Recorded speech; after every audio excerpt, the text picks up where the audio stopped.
Welcome, curious minds, to the deep dive. That profound moment of anticipation, wonder, or maybe even just a flicker of curiosity about the very, very earliest stages of a Yeah. new life. Yeah.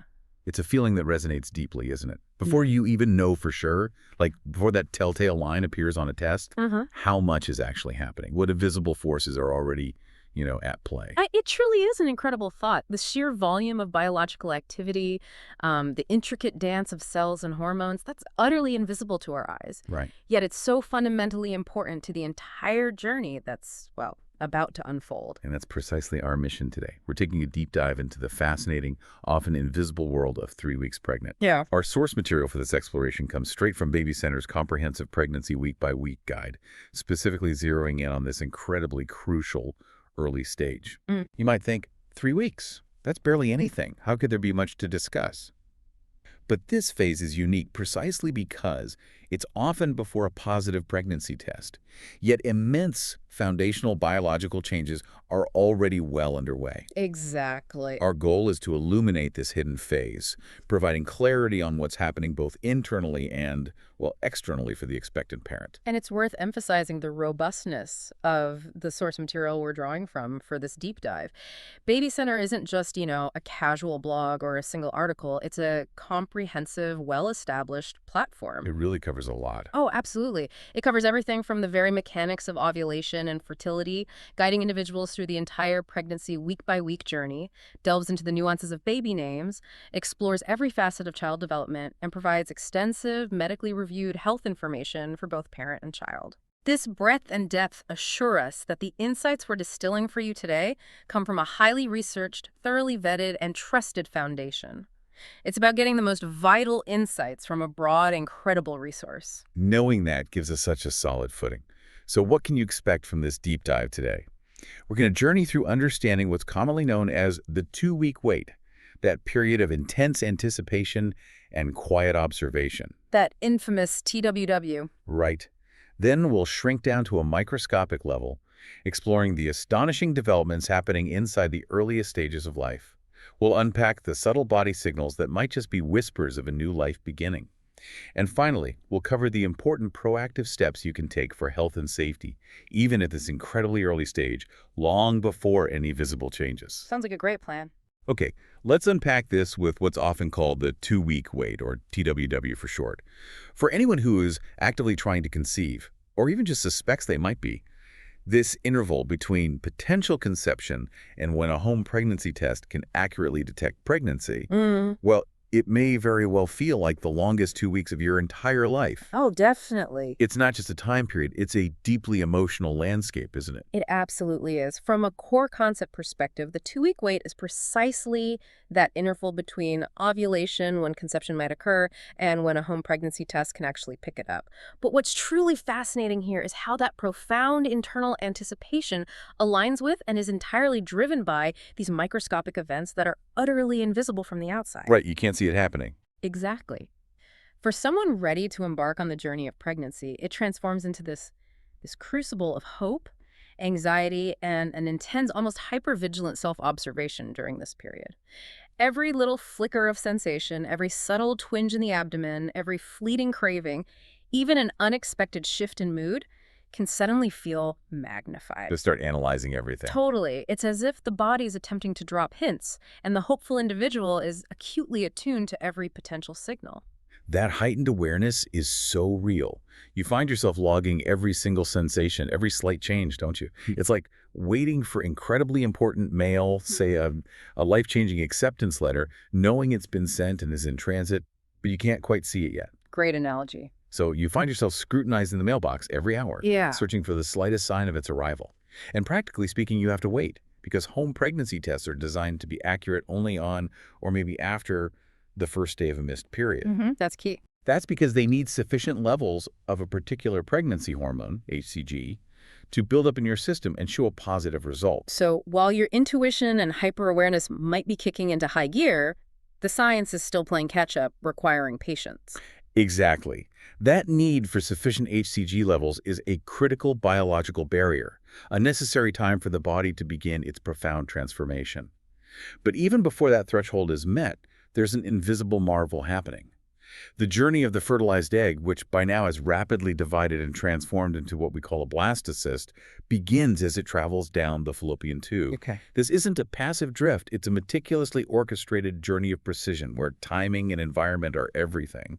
This tiny entity, no bigger than a poppy seed, is already a complex, growing organism. And it has to prepare for landing, right? Before it even thinks about embedding itself in the uterine wall. The blastocyst undergoes this truly fascinating process of shedding its clear outer shell. It's called hatching. Right, hatching. This is a crucial preparatory step.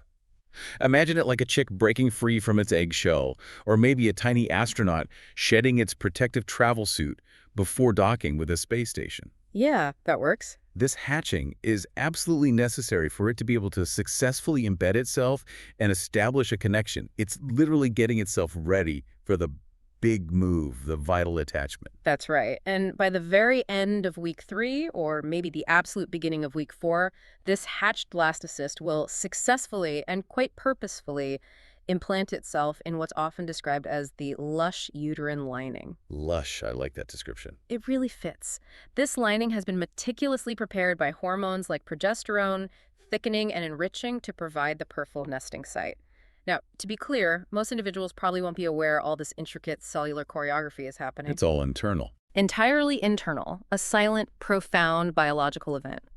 However, some women do report experiencing very mild implantation bleeding or implantation cramping as a very subtle, fleeting physical manifestation of this deep event. It's relatively rare as a noticeable symptom, often just a speck or two, but it can occur. Okay, so maybe a little spotting, but not always. Not always, no. But if we connect this to the bigger picture, this is a moment of profound biological precision and, self-determination. This tiny ball of cells is actively seeking its home, a specific place to establish itself for a long journey, literally burrowing into the uterine wall to establish its foothold. The inherent drive to find and secure its place is remarkable. It truly is astounding to consider this tiny ball of cells already so determined, so precisely executing its initial instructions. But how much of the master plan for this baby is already set in stone at 3 weeks? Is it more of a general blueprint, or are specific systems already beginning to be sketched in at this incredibly early stage? That's a great question. When we talk about baby development at 3 weeks, it's really the blueprint of life beginning to be drawn with incredible speed. The baby-to-be is currently a tiny ball of several hundred cells that are multiplying and burrowing into the lining of your uterus. The growth is exponential, isn't it? Just astonishingly rapid, almost beyond our comprehension at that microscopic level. The speed of cellular multiplication is indeed remarkable, almost dizzying. But what's equally crucial, and perhaps even more astonishing at this stage, is the process of cell differentiation. Differentiation, okay. This is where cells begin to specialize, taking on distinct, unique roles. What's truly astonishing is that even at this microscopic stage, the body already has a blueprint for specialization. It's not just cells multiplying indiscriminately. It's a finely orchestrated division of labor where cells are sort of deciding their destiny. Wow. The cells in the middle of this rapidly dividing ball are destined to become the embryo itself, the very core of the future baby, the beginnings of its brain, spinal cord, and organs. Meanwhile, the cells on the outside of this cluster are differentiating to become the placenta. Ah, the placenta. The vital, temporary organ that will sustain the entire pregnancy. This early, deliberate differentiation is a testament to life's inherent precision and efficiency. Our source describes it as the vital pancake-shaped organ. So even at 3 weeks, the beginnings of this life support system are already forming, separate from the embryo itself. That's incredible foresight. Absolutely. The primary function of this developing placenta is already being established to deliver essential oxygen and vital nutrients to your baby, and equally importantly, to carry away waste products. It's literally setting up the fundamental exchange system, the earliest supply chain for a new life. A supply chain, yeah. Initially, your baby-to-be receives oxygen and nutrients and discards waste through a primitive circulation system. Imagine tiny temporary pipelines, microscopic tunnels that immediately tap into your uterine blood supply. Like little temporary connections.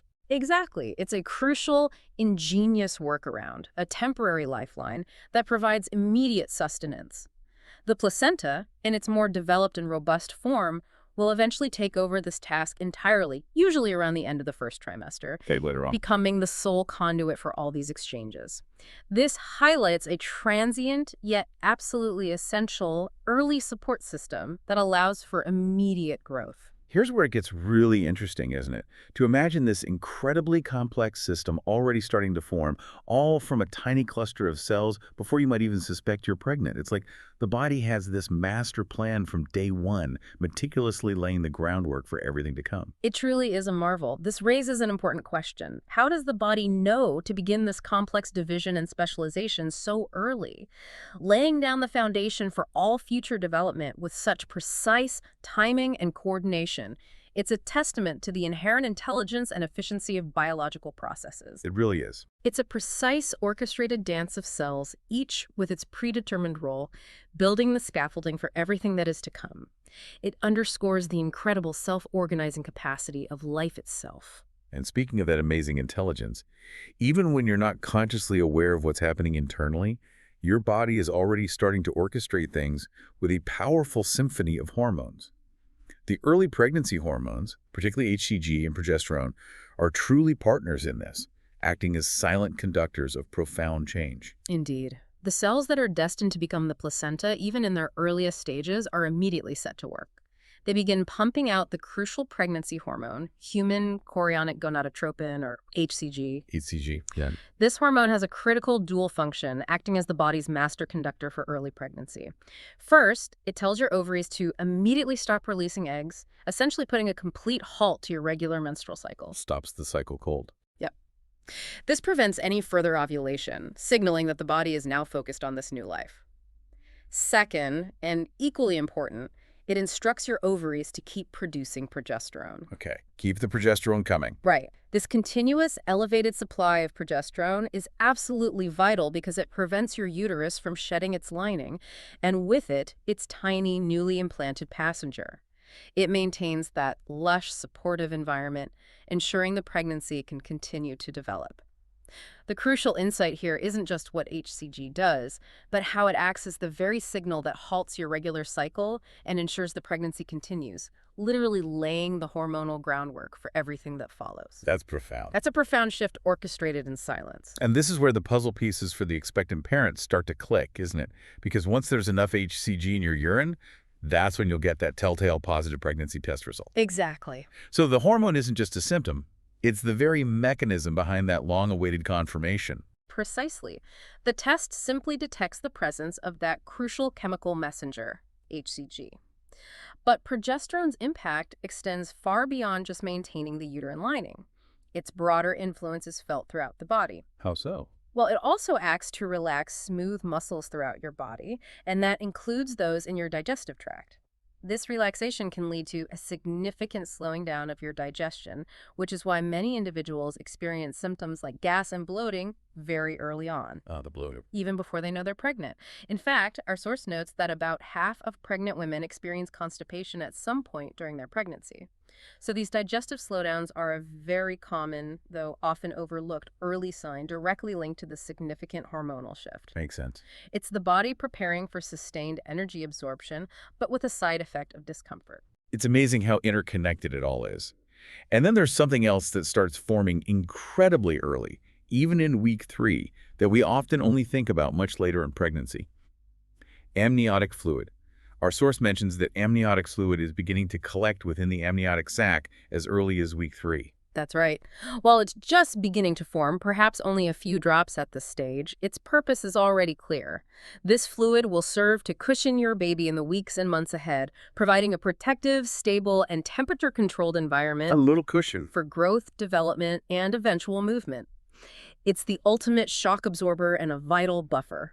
And it's fascinating to connect this early formation to a later, very well-known event. This is the very fluid that may eventually come gushing out if your water breaks before or during labor. Right when the water breaks. Showing how a microscopic process begun now culminates much, much later in the pregnancy journey, signaling the very end of gestation. Wow. So with all these rapid internal changes, hormonal shifts, and the beginnings of vital support systems forming, what about actual pregnancy symptoms during week 3? Because for many, this is still before a missed period, right? It could be easy to miss. That's a crucial point for listener reassurance. Most individuals don't feel anything until they've actually missed a period and are several weeks further along. In fact, our source states that even at 5 weeks pregnant, only about half of women feel pregnancy symptoms. Only half, even at 5 weeks. Yep. So, if you're not experiencing anything, that's entirely normal and absolutely no cause for alarm. If symptoms are present, they often may feel like PMS, which can make them easily confused with a regular menstrual cycle. Right, that confusion. This is why the 2 week wait is often so fraught with internal questioning and analysis. Are these symptoms or just typical pre-period sensations? It's a very common experience of self-doubt. Okay, but if symptoms do show up, what are some of the common ones, and what's the specific experience of those early symptoms beyond just their name? And why does the body create them? Let's dive into some specifics, starting with gas and bloating, which we touched on with progesterone. Absolutely. As we discussed, that relaxed digestive tract from progesterone slows things down significantly, creating those uncomfortable sensations. This isn't just a vague feeling. It can manifest as a persistent, uncomfortable fullness, abdominal distension, or maybe increased burping and flatulence. Not fun. Not fun at all. It can feel similar to intense indigestion after a heavy meal, but it's more prolonged and less responsive to typical remedies. To manage this and to prevent potential constipation, which often accompanies it, staying diligently hydrated and consciously eating high-fiber foods, like whole grains, a variety of fruits, and plenty of vegetables can be very helpful. These simple, proactive dietary steps can make a noticeable difference in comfort. Good tips. And sore breasts. This is a classic early sign, isn't it? Yeah, What does that feel like specifically? it is indeed, and it's one of the most frequently reported. Many women describe their sore breasts in early pregnancy as an exaggerated version of how they feel before a period. More intense than usual PMS soreness. Often, yes. It's not just tenderness. It can be a dull ache, a persistent heaviness, or even a tingling sensation. The breasts can feel swollen, unusually sensitive to touch, to clothing, or even to the gentle pressure of lying down. The nipples, in particular, may become extra sensitive and uncomfortable, almost hyper-aware. Later in pregnancy, you may even notice your nipples getting darker, or the areola expanding, another visible hormonal change. Okay. Then there's spotting, which can be incredibly alarming if you don't know what it is, especially if you're hoping for a period to not arrive. Indeed. A bit of light bleeding, often described as spotting, can occur this week. This is commonly known as implantation bleeding, and it happens around the time the fertilized egg implants in your uterus. The key distinctions are crucial. It's typically a lot lighter than a typical menstrual period, often just a few drops or a faint pink or brown discharge, rather than a steady flow. So very light. Very light, and it usually only lasts for 1 to 3 days. It might appear inconsistently. However, and this is a critical safety detail that our source emphasizes, if you experience pain along with any bleeding, especially severe or one-sided pain, you must call your healthcare provider immediately. Really important. Absolutely critical. This can be a sign of an ectopic pregnancy, which is a serious condition where the fertilized egg implants outside the uterus, requiring urgent medical attention. Beyond just pain, maybe the color is different too. Implantation bleeding is often described as a pinkish or brownish rather than the bright red of a period, but that's not a foolproof rule. The lack of heavy flow and short duration are probably better indicators alongside the absence of significant pain. Okay, that clarifies it a bit more. Pain is the big red flag. And how about a heightened sense of smell? That seems like a really unique and potentially disorienting one. It's a striking symptom that many individuals report very early on, sometimes even before a missed period. It's directly connected to those surging hormones. Hormones again. Always the hormones. Your olfactory senses become exquisitely tuned, almost like you've suddenly developed a superpower of scent detection.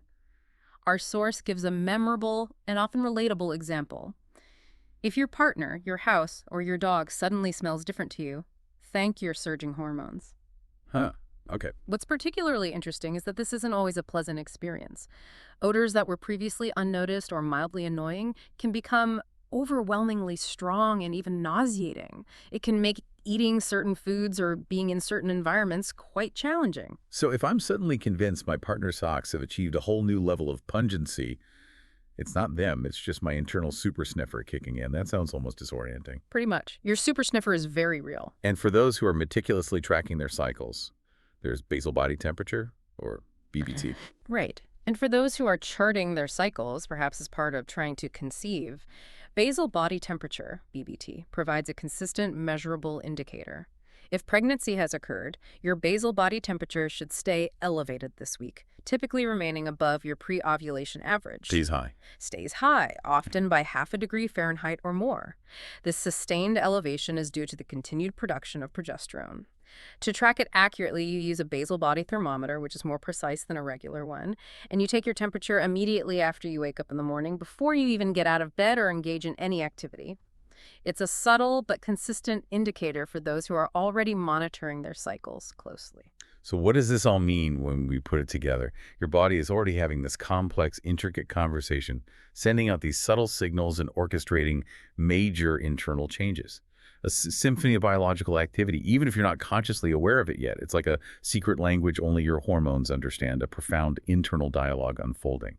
This highlights the incredible sensitivity of the body and the complex interplay of hormones that are kicking into full gear, laying the foundation for an entirely new life, long before a visible bump appears or anyone else knows. It's a testament to the body's innate capacity to nurture new life, almost entirely behind the scenes, yet with profound and far-reaching impact. It's truly a marvel of biological engineering unfolding in real time. Now let's shift gears from detection and observation to active preparation. So we've journeyed through the unseen marvels and decoded the body's early whispers. But what about your role in this unfolding story? Even at week 3, there are critical proactive steps you can take, shifting from simply observing to actively laying the foundation for a healthy pregnancy. Right, being proactive. This isn't just about what's happening to you, but what you can proactively do for yourself and your baby from day one. Exactly. These aren't just suggestions. They are foundational habits that can significantly impact the entire pregnancy journey. The proactive approach here involves making early, informed choices that lay a crucial foundation for optimal development, impacting both your well-being and the baby's. It's about empowering yourself through knowledge and action. And top of that list should undoubtedly be nurturing emotional well-being. This 2-week wait, or even just processing the early news of a positive test, can be incredibly stressful, fraught with intense emotions. Oh, absolutely. It's absolutely normal to be anxious when you're waiting to learn whether you're pregnant or when you've just found out. The emotional landscape can be tumultuous, a roller coaster of excitement, apprehension, joy, and even fear. That's a lot. It really is. The unique uncertainty of the TWW, coupled with the high stakes of a potential new life, can amplify these feelings significantly. It's important to manage that anxiety, not internalize it. Our source encourages openly talking to a partner or a trusted friend to share those worries and hopes. Talking helps. Definitely. Beyond that, other helpful tools suggested include journaling, writing down everything that's bothering you, giving your worries a tangible outlet. Journaling isn't just a cathartic exercise. Studies suggest it can actually improve your emotional well-being, foster mental clarity, and even contribute positively to physical health by reducing stress hormones. Interesting. Other strategies could include gentle movement, like walking, practicing mindfulness exercises, or intentionally engaging in distracting activities that bring you joy to help alleviate the intense internal focus. That's an excellent point. It's so important to remember this isn't just a physical journey, but an emotional one from day one. Preparing your mind and spirit is just as important as preparing your body for the profound changes ahead. Precisely. And alongside emotional well-being, there are crucial environmental and lifestyle adjustments for safety that can be made immediately. One often overlooked area, but vitally important, is avoiding overheating. So are hot baths okay during pregnancy? I know that's a common question, especially for relaxation. Hot baths are generally okay during pregnancy as long as they aren't too hot, meaning the water isn't so hot that it raises your core body temperature significantly. Not scalding hot, then. Exactly. The key is to avoid situations where your body temperature could become elevated for a sustained period, which includes things like steam baths, hot tubs, and saunas. The risk here is significant, particularly in early pregnancy.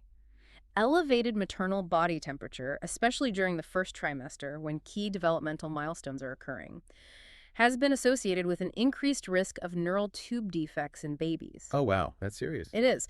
The neural tube, which forms the brain and spinal cord, closes very early in development, so this period is particularly sensitive.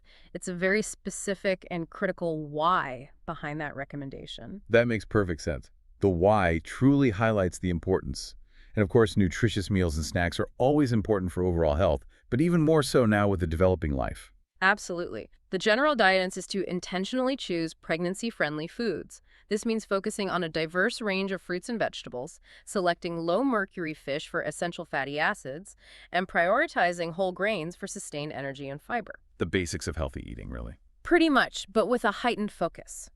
Beyond general healthy eating, our source highlights specific key nutrients and their sources that are crucial for early development. For example, vitamin C, vital for immune function and collagen production, can be found abundantly in strawberries, citrus fruits, bell peppers, and tomatoes. Vitamin C. Iron, crucial for preventing anemia and supporting increased blood volume, is present in lean beef, poultry, soy products like tofu, and leafy greens like spinach. And calcium, foundational for strong bone and teeth development, is readily available in Greek yogurt, fortified cereals, and pasteurized cheeses. Okay, C, iron, calcium, important ones. Very. The source even points to 10 of our favorite healthy snacks for expecting moms as an example of practical guidance for incorporating these nutrients into daily life, suggesting things like apple slices with peanut butter or whole wheat crackers with cheese. It's about making conscious, informed food choices. That's really helpful practical advice.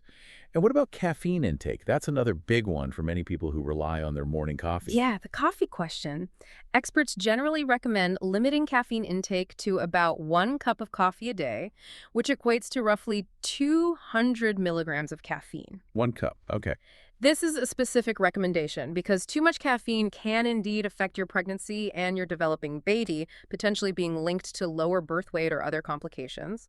It's also important to be mindful of caffeine in different foods and drinks beyond just your morning brew. Right, it's in other things too. Exactly. It can be hidden in various unexpected places like certain teas, sodas, energy drinks, and even some chocolate products. So it's about awareness and moderation across your entire diet.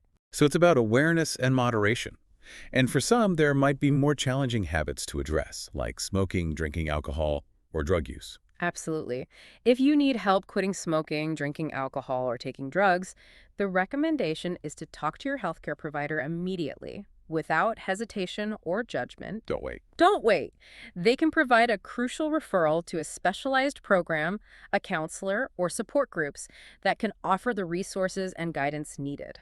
This isn't a time for self-blame, but for crucial, immediate support and intervention for the health of both the expectant parent and the baby. It's a brave and vital step to take.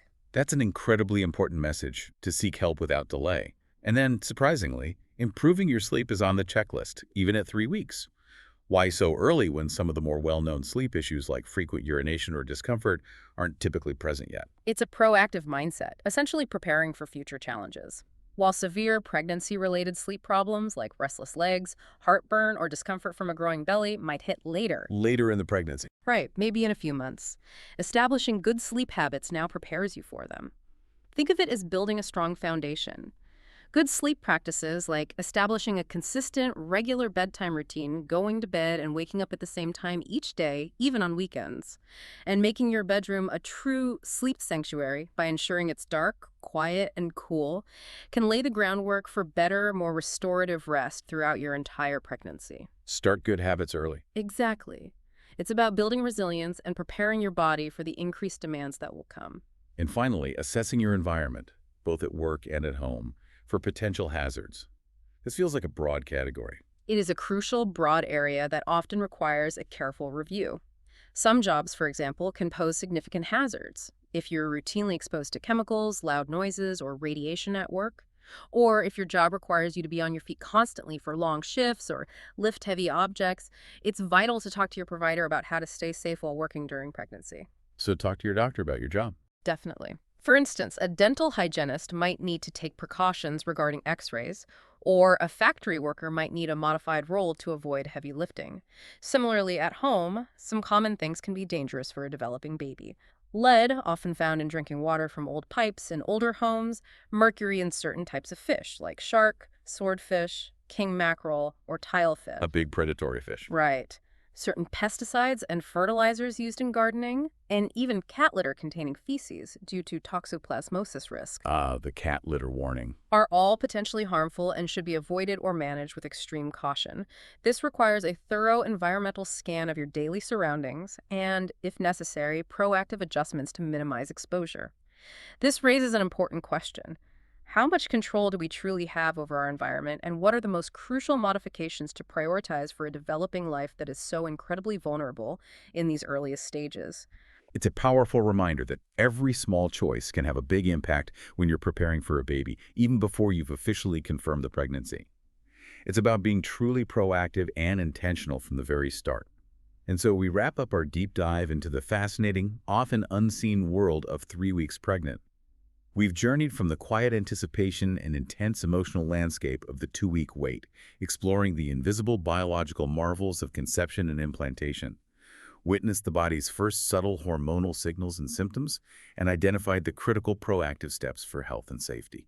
Understanding these early, often hidden details truly transforms that 2-week wait from a period of passive anxiety into one of informed awareness and empowering preparation. It gives you agency in a time that can often feel overwhelmingly out of your control, equipping you with knowledge and actionable steps. And as our source, BabyCenter, shows with its vast array of topics from the intricacies of fetal development and the fun of baby names to the practicalities of postpartum health, tracking child growth charts, and navigating the world of baby products. Week 3 is just the very, very beginning of an incredibly long, complex, and ultimately profoundly rewarding journey. Absolutely. Knowing how much complex development and hormonal orchestration is already underway in week 3 before most even know they are pregnant.